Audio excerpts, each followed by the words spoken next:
Sud Radio Parlons Vrai chez Bourdin, 10h30, 12h30, Jean-Jacques Bourdin. Notre invité ce matin, entre 12h10 et 12h30, Cécile Riac, qui est députée du Val d'Oise, apparentée Renaissance. Cécile Riac, vous êtes membre de la commission culture et éducation de l'Assemblée nationale. Alors culture, en marge de la contestation de la réforme des retraites, j'ai entendu la CGT Énergie nous dire qu'elle allait couper le courant, faire des interventions, par exemple lors du Festival de Cannes et tout. Est-ce que vous pensez que c'est intelligent ou pas? Non. Je pense que c'est toujours contre-productif quand on décide de couper justement le courant sur des grands événements, oui. ou même sur des villes entières. Ça peut même en être dangereux. Regardez ce qui s'est passé à Annonay, ce qui s'est passé chez moi dans le Val d'Oise, quand chez nous on avait quand même 2 personnes qui se retrouvaient en urgence absolue à l'hôpital parce qu'ils étaient en fait sous oxygénation quand il y a eu une coupure d'électricité au moment d'un événement. Donc il faut être très prudent avec les coupures d'électricité et puis marquer le coup. Perturber un festival comme le Festival de Cannes, service de la culture et surtout du cinéma, est-ce que ça va dans le sens de vouloir renouer le dialogue? J'entends la colère. Vous entendez la colère? Vous l'entendez dans votre circonscription? Parfaitement la colère. Je trouve qu'il y a quand même des moyens d'expression un petit peu moins radicaux. Oui, alors justement, sur la réforme des retraites, Emmanuel Macron s'est exprimé dans Le Parisien. Il l'avait fait avec moi sur Sud Radio jeudi à Ganges. Il me disait jeudi, nous gardons cette réforme, nous ne reculerons pas. Il l'a redit dans Le Parisien ce matin. Donc, il y aura une motion de censure le 8 juin, déposée par le groupe Lyot. Est-ce que vous la voterez? Alors, c'est pas une motion de censure. Le groupe Lyot a proposé une proposition de loi qui reviendrait sur les 2 articles les plus qui posent débat, les 64 ans et la considération. Voilà. Donc moi je vais en discuter avec nos adhérents en commun. On va en discuter au sein du groupe parlementaire. Mais c'est vrai que par rapport à nos positions aujourd'hui, je me pose la question. Je ne vais en tout cas de but en blanc, je vous dirai pas que je vais voter contre.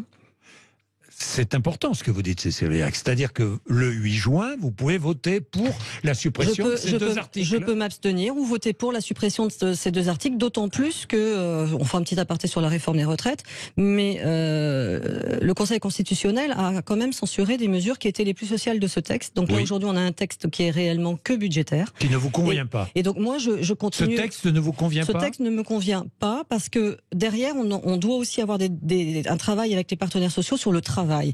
Pendant cette réforme, pendant tous les débats, les 64 ans, en fait, pour moi, c'est une partie simplement immergée de l'iceberg. C'est un petit peu le chiffon rouge que tout le monde agite. Or, des gens comme moi, de toute manière, 64 ans, j'y suis condamné depuis la réforme Touraine. Donc, pour moi, c'est pas l'âge le véritable problème. Par contre, ce que j'ai entendu sur mon territoire, c'est en effet tout ce qui est les conditions de travail. Comment est-ce qu'aujourd'hui on travaille après le Covid, avec le télétravail? Comment est-ce la pénibilité? Comment est-ce qu'on fait pour en effet désormais la supporter? Comment est-ce qu'on fait pour changer de métier? Parce qu'on peut avoir un travail pénible à un moment de sa vie, mais comment est-ce qu'on fait pour pouvoir travailler en bonne santé, peut-être jusqu'à 60, 67 ans? Les vraies questions, peut-être, elles se posent là. Alors, je rappelle que votre territoire, c'est le Val d'Oise, Cécile Riac. Bien. Emmanuel Macron, dans Le Parisien, a aussi dit « Je dois me réengager dans le débat public ». Se réengager dans le débat public, il en a besoin? Il en a besoin. La parole du président est toujours très attendue. Et nous avons un président qui n'a pas peur. Elle est très contestée. Elle est peut-être très contestée, mais elle est attendue. Et nous avons un président qui n'a pas peur de discuter avec les gens. Il n'a pas peur, il va au contact et il discute. Et ça, ça peut nous faire du bien aussi. Parce que ça permettra aussi au président, mais comme le gouvernement et la première ministre l'avaient fait aussi, d'expliquer aussi le pourquoi cette réforme, si on repart ses retraites, est nécessaire. Mais il n'y a pas que ça. La transition écologique, l'éducation, la santé. Je vais parler de l'éducation. Un mot sur l'immigration. Il a dit aussi, il faut une loi efficace et juste. Un seul texte. Ça veut dire que peut-être utilisation du 49.3.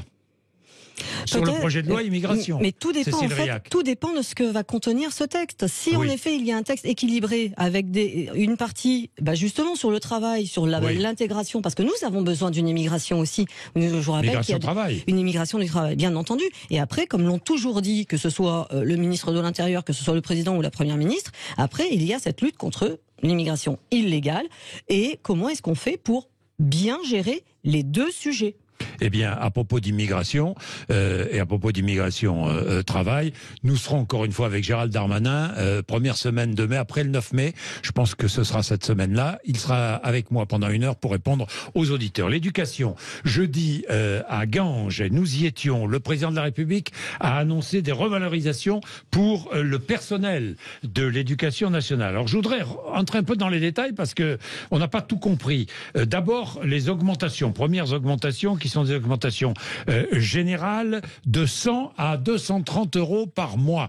Qui sera concerné et quelles sont les conditions? Alors, justement, il n'y a pas de conditions. Sur cette partie qu'on appelle socle, il n'y a pas de conditions. Tous les personnels d'éducation sont concernés. Pour ça, je parle d'éducation. Personnel d'éducation. D'éducation, ça veut dire les professeurs, bien évidemment, du premier et du second degré, mais aussi les psychologues EN, mais aussi les CPE, mais aussi, par exemple, les professeurs documentalistes. Donc, tous ceux qui sont en exercice dans les établissements scolaires, de la maternelle jusqu'en terminale. Bien, ça c'est la première chose. Autre cadre, un pacte proposé par le gouvernement aux enseignants, c'est ce qu'a indiqué Emmanuel Macron, un pacte qui va permettre à des enseignants de toucher jusqu'à 500 euros par mois en plus. Oui, mais là, il y a des conditions. Là, il y a des conditions. Notamment, première condition, le remplacement. Alors, dans le second degré, donc la première des conditions, en effet, dans le second degré, en collège-lycée. Donc en collège-lycée, un enseignant qui va s'engager dans le pacte s'engage à faire 18 heures de remplacement au moment où l'établissement... 18 heures par mois 18 heures, c'est-à-dire le pacte, c'est 18 heures dans l'année. 18 heures dans l'année. Voilà. D'accord. Donc il pourra d'ailleurs cumuler plusieurs pactes. S'il fait par exemple ces 18 heures en 2 mois, en 2 mois, eh bien il pourra faire un second pacte de 18 heures sur le reste de l'année. Oui. Donc, mais par contre, pour pouvoir ensuite s'engager dans les autres volets du pacte qui ne sont pas forcément devant élèves. C'est là aussi la différence. Donc, qui sont peut-être des engagements sur le travail d'équipe, le travail de concertation, le travail de préparation d'un projet beaucoup plus important, l'orientation, l'accompagnement des élèves. Tout cela, donc, ce sont le second volet. Des heures en plus de travail. Du pacte, mais qui ne sont pas forcément en face à face élèves. J'ai compris. Ce sont en quelque sorte des heures supplémentaires payées, quoi. Et payées le double quasiment. Et payées le double. Ah ben oui, parce que et surtout, pas déductible des impôts. Et normalement non déductible des impôts. Ça a été dit. Oui, ça a été dit par le ministre de l'Éducation nationale, Pape Ndiaye. C'est-à-dire que lorsque, en effet, on est dans le pacte, normalement, c'est également défiscalisé. Il doit le confirmer. Il doit le confirmer. C'est intéressant ça, hein, parce que c'est très important. Les enseignants se posent la question, et puis nous, ce sont des retours tout de suite qu'on a. Donc les informations très importantes pour les enseignants, c'est que lorsqu'ils s'engagent dans cette deuxième partie, c'est payé plus que les heures supplémentaires, que s'ils faisaient le même travail, payé en ce qu'on appelle dans le jargon éducation nationale HSE, heures supplémentaires effectives, et normalement, il y aurait une défiscalisation. Ce qui n'est pas le cas, en effet, de la partie socle, puisque ce sont des primes. Et donc, comme ce sont des primes, elles rentrent, en effet, dans la part imposable. Évidemment, évidemment. Bien, alors... Autre mesure annoncée dans le Parisien par le président de la République, une restauration écologique des écoles. Un gros effort, dit-il, mais c'est déjà engagé la restauration écologique des écoles. Alors, Cécile Riac. Cette restauration, nous l'avons déjà engagée avec le plan France Relance. C'est toujours de la communication, mais... c'est surtout que si on n'en avait jamais reparlé, c'est-à-dire qu'on avait eu le plan France Relance où il y avait un gros volet de rénovation des bâtiments publics. Mis à la main, donc des enveloppes mis à la main des collectivités locales. Là, ce que le président réaffirme, il réaffirme que dans le cadre de la transition écologique et énergétique, il va y avoir de nouveau des efforts qui sont faits, et pas sur tous les bâtiments publics. Là, il cible véritablement les écoles. Et ça, c'est important aussi pour le budget de nos communes, puisqu'aujourd'hui, lorsqu'on écoute les maires, ils nous disent, justement, les écoles, eh bien, pour eux, c'est un gouffre énergétique. Bien sûr. Donc, comment est-ce qu'on fait pour aider ? Donc déjà, meilleures conditions de travail, parce que c'est quand même plus agréable lorsqu'on est dans des écoles qui sont bien isolées, que ce soit d'ailleurs pour le chaud comme pour le froid. Et ensuite, derrière, c'est une manière aussi d'aider les collectivités territoriales dans leur finances publiques. Bien sûr, avec aussi de la végétalisation des cours d'école. C'est-à-dire qu'on met des arbres, on met des arbres, on met des pelouses, on met, je ne sais pas, on cultive des légumes, je ne sais pas moi. On met des poulaillers. Des poulaillers. Voilà. Et puis c'est aussi une autre manière aussi de, je trouve, végétaliser les cours d'école, c'est aussi désaseptiser un petit peu l'école. Parce que fut une époque quand les enfants couraient un petit peu dehors, je dirais que s'ils revenaient avec les mains pleines de boue et quelques taches sur leurs pantalons, c'est peut-être pas si grave que ça en fait. Non.